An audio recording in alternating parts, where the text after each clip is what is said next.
ఉమ్మడి ఆంధ్రప్రదేశ్ విడిపోయి 10 సంవత్సరాలు దాటుతోందండి. కానీ ఇవాళకి మనం చూసిన ఆంధ్రప్రదేశ్ తెలంగాణ రాష్ట్ర ప్రజల్లో చాలా సహృద్భావమైన వాతావరణం ఉంది. ఎక్కడ కూడా విద్వేషాలు అనేవి ముఖ్యంగా ప్రజల్లో లేవండి. కానీ రాజకీయ నాయకుల్లో మాత్రం స్వార్థం కనిపిస్తోంది.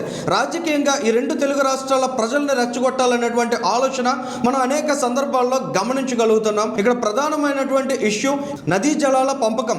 వాటర్ ఇష్యూస్ అనేవి రిజాల్వ్ కాకపోతే ఖచ్చితంగా రానున్న రోజుల్లో రెండు తెలుగు రాష్ట్రాల మధ్య విష బీజాలు నాటుకోవడానికి కూడా ఛాన్సెస్ కనిపిస్తున్నాయి. సో ఖచ్చితంగా ఈ రెండు తెలుగు రాష్ట్రాల్లో ఉన్న పరిపాలనలో ఉన్నటువంటి ముఖ్యమంత్రులు చొరవ తీసుకుని ఆ సమస్యలను పరిష్కరించాలి. సో ఇక్కడ ఆ నాయకుల్లో ఉండాల్సినటువంటి ఆలోచన ధోరణి ఎలా ఉండాలి, ఎటువంటి దృక్పథంతో వారు కనిపిస్తున్నారనే అంశాలు ఒకసారి మనం గమనించినట్లయితే గతంలో అక్కడ కేసీఆర్ గారు, ఇక్కడ వైఎస్ జగన్మోహన్ రెడ్డి గారు, ప్రస్తుతం ఇక్కడ చంద్రబాబు నాయుడు గారు, అటు రేవంత్ రెడ్డి గారు, ఈ నలుగురు నాయకుల యొక్క వ్యవహార శైలిని ఒకసారి మీరు కీన్గా అబ్జర్వ్ చేయండి.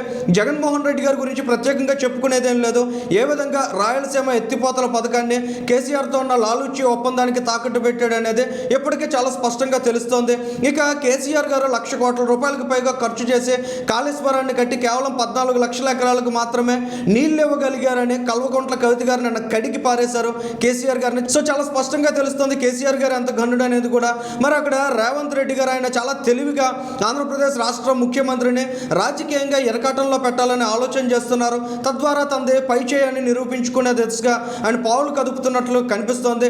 ఏదేమైనా ఇటువంటి ఆలోచనలు అనేవి ఎట్టి పరిస్థితుల్లో రెండు తెలుగు రాష్ట్రాలకి మంచిది కాదనే విషయాన్ని ఖచ్చితంగా పరిపాలకులు అర్థం చేసుకోవాలి. చంద్రబాబు నాయుడు గారు చాలా క్లియర్గా చెప్తున్నారు, ఆ రోజు కాళేశ్వరం కడుతున్నప్పుడు మేము ఎక్కడ అడ్డు తగలలేదు, కాళేశ్వరాన్ని అడ్డుకునేటువంటి ప్రయత్నాన్ని చేయలేదు.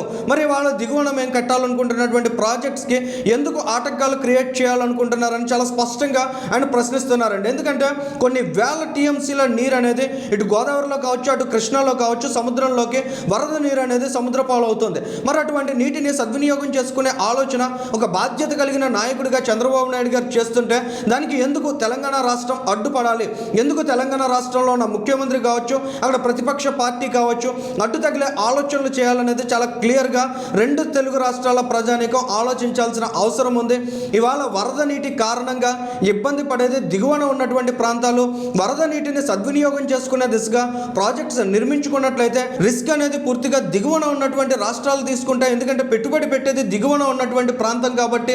మరి తెలంగాణ రాష్ట్రానికి ఏ విధంగా కూడా నష్టం జరగడానికి అవకాశం లేని ఈ సిచ్యుయేషన్ని ఇవాళ వాళ్ళు పొలిటికల్గా వాడుకోవడానికి ప్రయత్నం చేయడం అనేది తెలుగు రాష్ట్రాల వృద్ధికి అడ్డు తగలడమే అవుతుంది.